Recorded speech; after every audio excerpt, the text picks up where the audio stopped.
Hey everyone, welcome to this podcast called Ken Reads, where I, Ken, read out your letter that you've shared with me in the hopes that I can better help you understand what the F just happened between you and the last partner you were dating, whether it was in a relationship or a situationship. I look at these experiences from the lens of attachment theory. I don't just come up with thought terminating cliches like, they're just not that into you, or if they wanted to, they would. While some of those phrases might have their benefit in other dynamics, I try and look at this from the lens of, is there perhaps an insecure attachment issue that's at play in these particular dynamics? And though I am an Australian counsellor, I am not someone who is going to be responding to these letters as if I was with a client. I'm here to provide validation, yes, but I can't provide any diagnoses on these. So even if, a lot of people might understandably hear this and be like, well, that sounds like a narcissist.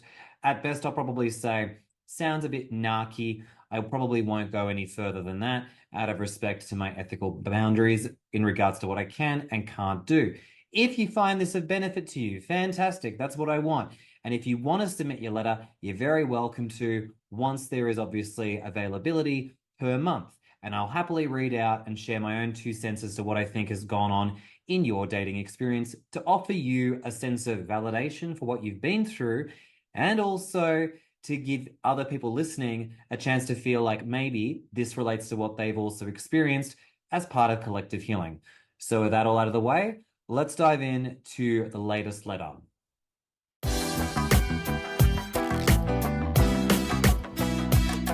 Our next letter comes from Celine. Celine writes the following. We were Facebook friends because of high school, but didn't know each other. I was out with my friend who was best friends with this guy when we were growing up, and we saw him at the local bar that he goes to every night alone when he's in town. My friend introduced us, and we were singing and dancing while he was buying us drinks and playing songs on the jukebox. The next day, he messaged me on Facebook Messenger and asked if I made it home okay. We're about 4 blocks from the bar. And we were texting for about 2 weeks and he asked me out. My friend told me he never does that. And when we started dating, he was shy, awkward, respectful, and seemed to take things slow. I thought he was a genuine, good person, was trying to get to know me. On our first date, there was an active shooter outside and the restaurant wanted everyone to leave. I told the restaurant team that we should be in lockdown in the restaurant, not thrown outside with the shooter. But the guy that I was seeing, he insisted that I stay there while he walked alone in the dark to get his vehicle. All the while, the shooter was right there. I thought he was very brave and told him so, and his reply was that I'm in good hands when I'm with him. I want to take a moment here to say that's a very attractive male energy. I think that you could have gone about that in one of many ways. Like he could have stayed with you just to like comfort you during that period. But I also think him giving you that reassurance that he's going to go off and get his vehicle to try and get you out of it is also still a very, protective sort of energy, which I like the sound of too. So yeah, I think that is a brave thing to do. Good on him. Maybe there's more, strategic things that he could have done. There could have been more, I suppose, thoughtful things that he could have done. But for now, I'm just reading this as, yeah, it's a sweet gesture, and I'll give him credit where it's due. That I think even if I was dating a guy and he said that, I'd be like, yeah, I actually find that really very reassuring, and I appreciate that. If I felt differently and was like, no, I kind of need you here to protect me, that'd be even better. Here in Australia, shootings are so rare. We've got pretty strict gun laws.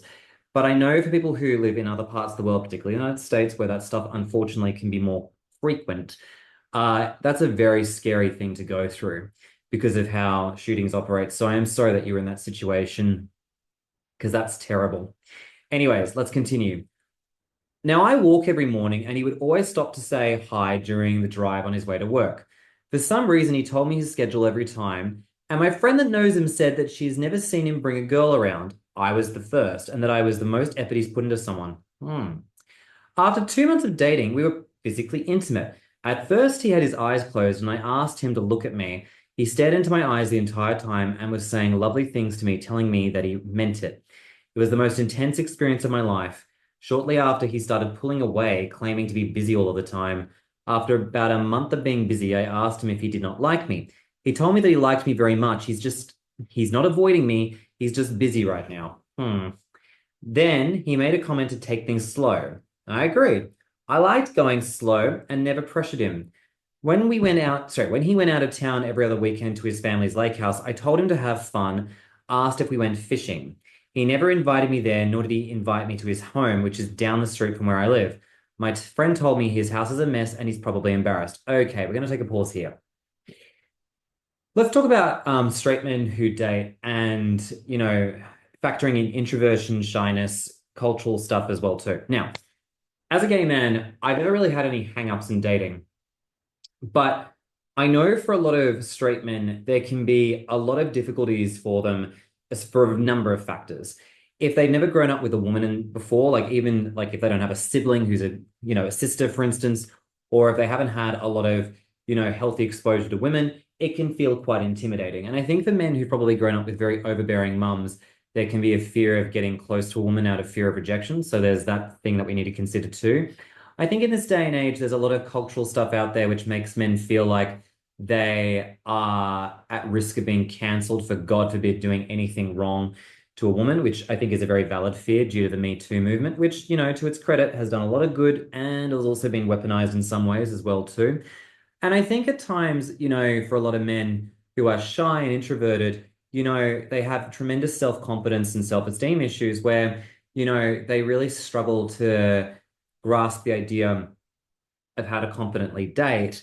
And so what I'm sharing is just some broad generalities of what people might be going through who are straight men, right? And I'm not excusing any of this stuff. I'm just saying, like, it's quite common for a lot of shy guys to feel very insecure when dating women. And at other times, it could just be a case of introversion where they just prefer their own time.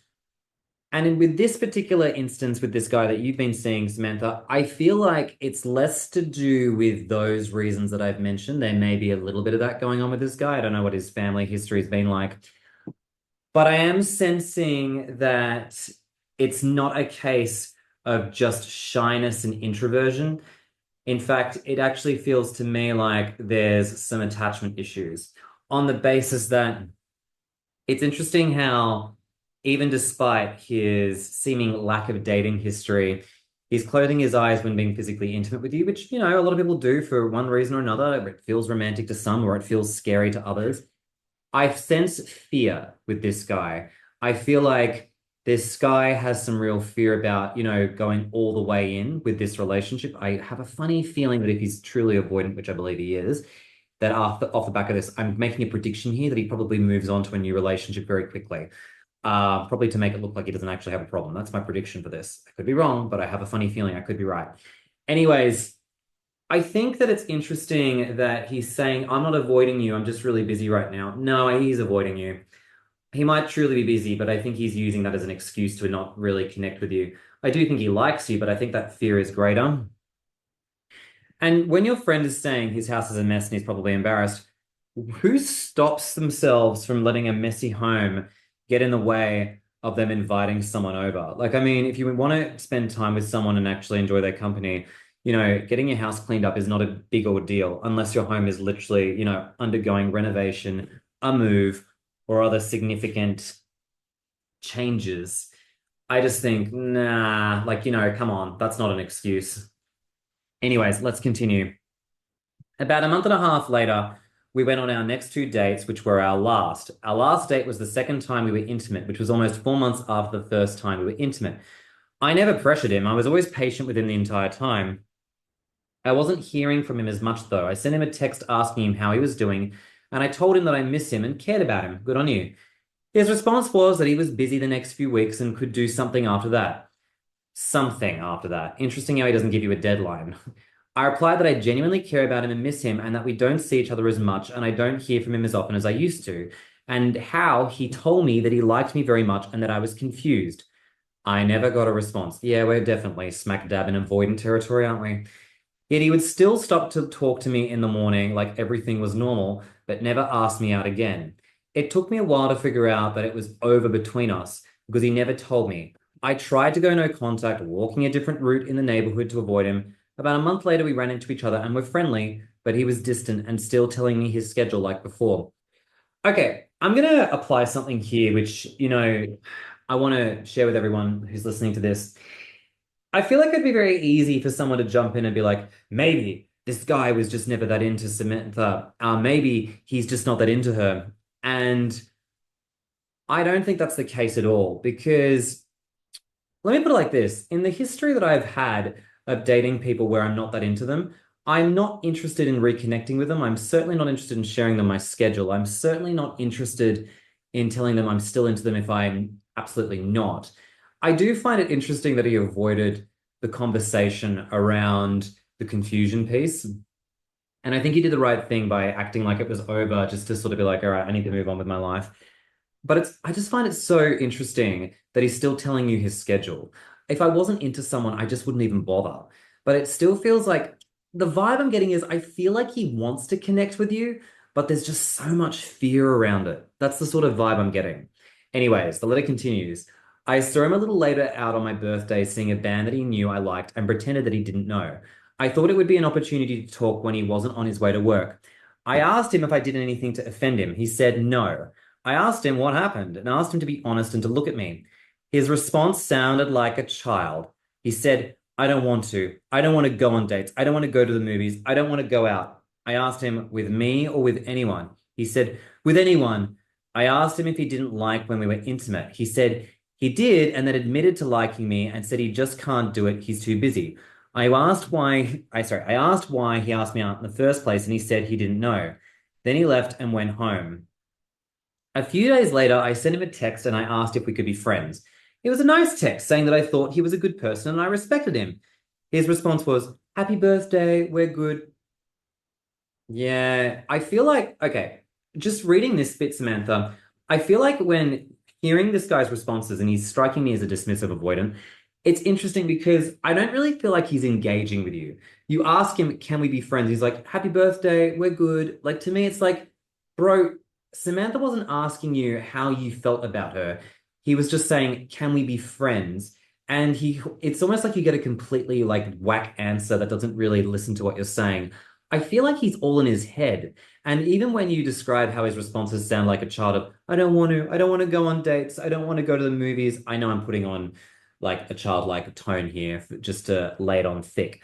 But when I hear this, I feel like this is someone who is coming out from this place of like inner wounding here, like an inner child that's just like having a little bit of a tantrum, being like, I don't want to do this. I don't want to have to be told what to do. I just want my freedom. I want to just have control over my life. That's the vibe I'm getting from this. Like, I really feel this vibe of like, I don't want anyone to tell me what I have to do. And so I feel like big baby energy is coming out of him right now. Anyways, a couple of months later, 7 months after we were last intimate, I was diagnosed with HSV2. Shit. I'd never had a symptom before of any STD in my life and was in total shock. I'm so sorry to hear this. This is terrible. I wasn't with anyone for 5 years prior to being with him, and I wasn't with anyone since him. We were intimate only twice in the 7 months we were together. The second time we were together, I saw tiny scabs, but thought it might have been from shaving. I trusted him and thought if it was something that he would disclose it to me. No, not with this, unfortunately. Avoidants can be very negligent of their health, their status on things. They will mask and they will not show severe avoidance will not often be very open and honest about that sort of stuff. That is unfortunately very common, and I've seen sometimes that causing huge issues for partners. Anyways, Samantha continues, I should have questioned it, but I didn't. I take responsibility for my part. When I saw him the next time walking after being diagnosed, I asked him if he had a few minutes to talk about something important. He said he could that evening, and I sensed he knew what I wanted to talk about. So he called me, and I told him that it's hard for me to tell him, but the right thing to do. I told him I was just diagnosed and not with anyone else. His response was not surprised and pre-thought out, saying it wasn't him because he had a blood test last year. Then proceeded to minimize it, saying it's likely shingles, chickenpox, or a cold sore. Yeah, this is a very DA thing to do. I told him I had never had a cold sore in my life. Then he told me that my tests and doctors were wrong and implying that he didn't believe me and that I was making it up. Okay. Now, I want to take a moment here to say I can't tell if this guy truly has HSV2 either. But when I hear this, I'm getting minimizing, gaslighting, and also him not wanting to come across as a bad person. And he goes on to say, I suggested, Samantha says, I suggested he get tested. And he said, no, I'm good. At the end of the call, I told him I wasn't sure if I was going to tell him about it, but I decided to because it was the right thing to do. His response was, I'm glad you did. Like I was the one spreading it around. After we hung up, I sent him a screenshot of my test results to prove I was telling the truth and my test was correct. I never got a response. Yeah, he doesn't want to deal with it. He doesn't want to engage with this. That's, oh God. Okay, I'm going to take a moment here. Avoidant attachments and STDs, and this pertains to people with a severe avoidant attachment style. I have found in my time with avoidant attachments and STDs, they can be very cavalier about this. I find that a lot of them have a lot of pejorative views of STDs because I think for a lot of them, one, they fear that if they disclose an STD status, they will be judged and no one will be with them. And they're very big into impression management. We know that. Two, the idea of getting an STD from someone freaks them out because it impinges on their, sense of freedom. And so they really hate the idea of anyone potentially giving them an STD. And finally, I think they just have some very shame-based views of STDs where they can be very judgmental of others who potentially have them and don't want to actually acknowledge the risks associated, or even try and come to some middle ground with people who might have an STD. So I find they can be very problematic if they have an STD, and they're not particularly great partners if you do have one either, because they don't seem to want to, just work with you because of their own fears around it, and they can't seem to just like treat you like a human being. So that's what I've noticed some of the time when I've heard stories of the extreme avoidants who, struggle with this because it's something that I've seen a lot. Anyways, let's continue. I asked my doctor if testing for HSV was standard on a blood test, and she told me per CDC guidelines, they don't test for that unless specifically asked for or shown symptoms. I remember telling him he had blood work done for a cancer screening when we were first dating, so I doubt they checked for that. I saw him a couple of times after that. I told him, and he just talked about how much he partied and was day drinking the weekends prior, which hurt. So I avoided him for about 4 months and then saw him again while walking last month. He said he's been busy, just like always. And of course, I was nice to him like I always was. And the next 3 times after that, when he saw me walking, he just drove past me without stopping. It hurt so much, like I did something bad to him. It hurt that he never asked how I was doing. I know we will never be, and I know that what he did was horrible. It took me a long time to understand what happened because at first I was blaming myself. I realized there were a couple of things he said to me at the beginning of dating that I ignored. He told me to stay away from him because he was emotionally unstable. I didn't believe him. He also made the comment that he's been called cold-blooded. So I think that's something that he's been made aware of. I'm still trying to heal a year later from when he first didn't reply to my text. I know it's messed up, but I still have feelings for him and think about, and I think about him all the time and feeling stuck. I've been trying to work on myself and move on. It's been the hardest experience of my life, and I honestly feel traumatized. I don't want to be a victim, and I'm also afraid of how I will react if I run into him again in the future. Oh, Samantha, I'm so sorry you've been through this because this is so real. And I really feel you here. Like, what an awful experience to go through, mixed in with also some beautiful moments too, because it sounds like that, those times that you did spend with him before he shut down were really quite beautiful. But I'm getting mega DA vibes from this guy. Like, been given feedback that he's cold-blooded. He's also been given, he's also admitted to himself that he's emotionally unstable. So to me, I feel like he's actually engaging in the realm of abuse. Like, even if we don't have definitive evidence that he has an STD, we don't have definitive evidence that he's, a sex addict or someone who's been sleeping around and he's negligent of his health and well-being. I just think the lack of empathy for what you've been through is terrible. And the fact that he couldn't even just sort of, have a conversation with you about HSV2 is just fucked up on so many levels. Like, I mean, if I had a partner who was just curious about, whether or not I'd given them an STD, I'd be like, yeah, let's talk about it. And I'd give them any relevant evidence and also do any necessary testing because I would be equally concerned about it. The fact that he just didn't want to seem to go there just makes me think there's obviously some shame for him in terms of wanting to even, have to go through that entire process. Now, I know that STD screening that a lot of people, regardless of your attachment style, can be embarrassing, shame-inducing, whole bunch of things. I get it. But then eventually it becomes less of the walk of shame and it becomes more of the I just want to live and not have my sexual health compromised. So I think that when it comes to this guy, yeah, I don't know if he's necessarily got an STD based on this, but there's definitely shame in that department for sure. He might, but I don't know if I want to go that far just yet. My prediction didn't come to pass based on this letter. It doesn't appear that he's moved on to anyone new just recently. So it's a shame I wasn't able to, have my moment of vindication with that one. But putting all that to one side, let's talk about you, Samantha. I'm so sorry that you're still feeling quite stuck off the back of this because it sounds like you really did fall very much for him because it seems like even in spite of some of the horrible things that he's done, there's a part of you that obviously still misses him and the time you had, probably what you felt like you could have had. I work with so many people who feel this way for a while, and it's so normal to feel this way. Like it takes a while, like a long while, to often heal from these experiences. And I think it often speaks to the fact that we might have also experienced emotional neglect in childhood and also be suffering from a bit of limerence as well.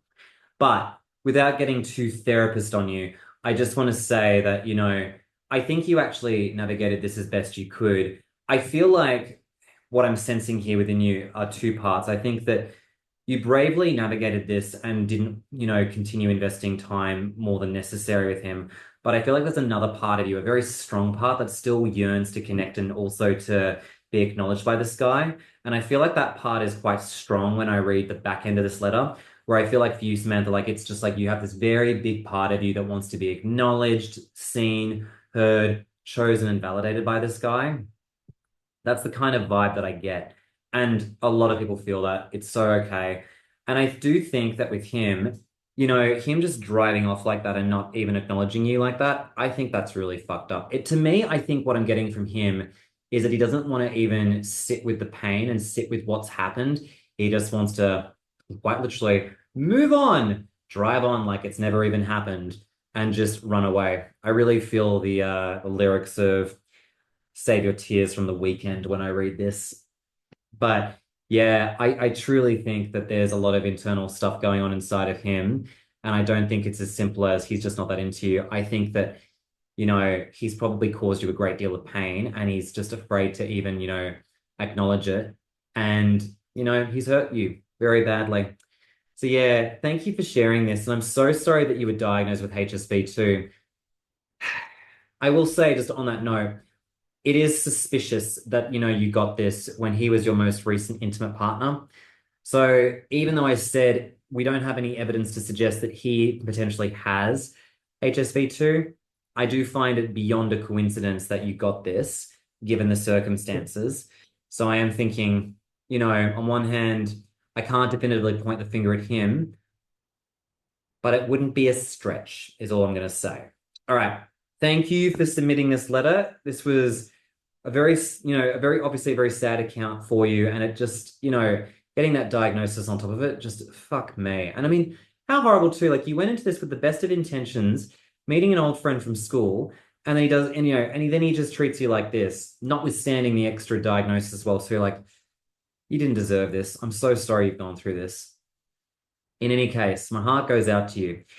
For those of you listening, if you enjoyed today's episode, please feel free to give us a review for it because it really helps to tell us if you're finding this practical for your healing and also is providing validation.